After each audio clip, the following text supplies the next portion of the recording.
এখন এটা এর মানে এই না যে গত 15-17 বছরের যে বিএনপির রক্ত দেয়া, বিএনপির গুম, বিএনপির অত্যাচার এবং আমাদের রাজনৈতিক কার্যক্রম, এগুলো দিয়ে তো জনগণ, যে এখানে আপনাদের এখানেই তো বলছি আমরা যে সম্পূর্ণ জনগণকে আমরা বিচ্ছিন্ন করে দিছি আজকের এই সরকার আওয়ামী লীগের সাথে। কিন্তু আওয়ামী লীগ জোর করে প্রশাসন দিয়ে, পুলিশ দিয়ে, র্যাব দিয়ে জোর করে ক্ষমতায় ছিল, এবং যেটা প্রমাণ হলো মানে লাস্ট যেটা ছাত্রদের এই জনতার বিপ্লবের মধ্য দিয়ে।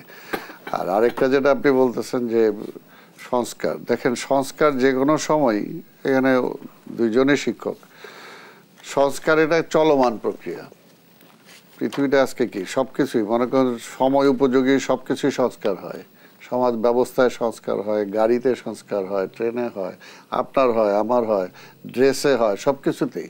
কাজে সংস্কারটা হলো চলমান। এখন কথাটা হলো যে বর্তমান মুহূর্তে যেটা দরকার সেটাকে আমি অ্যাকসেপ্ট করছি কিনা, যদি করি তাহলে আমি সংস্কার হবে, আর যদি না করি তখনই কিন্তু ওই ঝামেলাগুলো বাধে।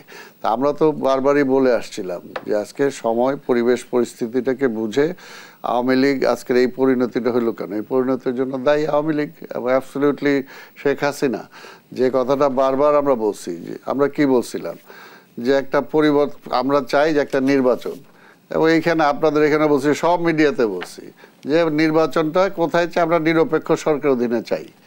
আর তারপরে এমন পর্যায়ে লাস্টে যেটা আমি বলছি এখানে আপনার যে আওয়ামী লীগ বা শেখ হাসিনা নির্বাচনের মাধ্যমে সরকার পরিবর্তনের সকল পথ বন্ধ করে দিছে। তো সকল পথ যদি নির্বাচনের মাধ্যমে বন্ধ করে দেয় তাহলে তো বিকল্প কি? অভ্যুত্থান, বিপ্লব, এবং সেটা তারাও চাইতেছিল, হইছে, এবং তার পরিণতিতে কিছু তাকে পালাইতে হয়েছে। সবাই হয়তো চাচ্ছিলেন, কিন্তু আমি আসলে যে প্রশ্নটি আরেকটু আপনাকে সম্পর্ক প্রশ্ন হিসেবে করতে চাই, এই যে আসলে আমরা 2024-এ যে গণঅভ্যুত্থান দেখেছি, সেটি নিশ্চয়ই সব রাজনৈতিক দলগুলোকে চোখে আঙুল দিয়ে দেখিয়ে দিয়েছে আসলে সাধারণ মানুষের পালস বোঝাটা খুব কতখানি জরুরি। সেটি আসলে বুঝতে পারছে তো আসলে বিরোধী দলগুলো, যারা বিরোধী দল না, এটা সবার জন্যই। এটা কথাগুলো আমরা আগেও বলছি, ইতিহাস থেকে শিক্ষা গ্রহণ করেন, তাই না? ইতিহাস থেকে কেউ শিক্ষা গ্রহণ করি না আমরা। এই কথাগুলো তো এর আগে বারবার বলা হয়েছে। যদি উনি ইলেকশন দিয়ে দিতেন, এমনকি এক সপ্তাহ আগেও যে উনি গোয়ার্তুমি করতেছিলেন, সেগুলো না করে যেটা বলছিলাম যে বেগম খালেদা জিয়ার ছাড়েন, আলোচনা করেন, আলোচনা করে কিভাবে একটা ফেয়ার নির্বাচন হতে পারে সেটা ব্যবস্থা করেন। এবং ছাত্রদের দাবি, এটা তো কোনো দাবিই ছিল না। অর্থাৎ এটাকে বাইপাস করার জন্য তিনি মনে করছে এটা দিয়ে বোধহয় এইবারও একটা ট্রাম মেরে উনি বের হয়ে যাবেন। কিন্তু আল্লাহর তরফ থেকে কখন যে কোনটাতে ধরা খাওয়া যাবে, এটা ধরা খেয়ে গেছে।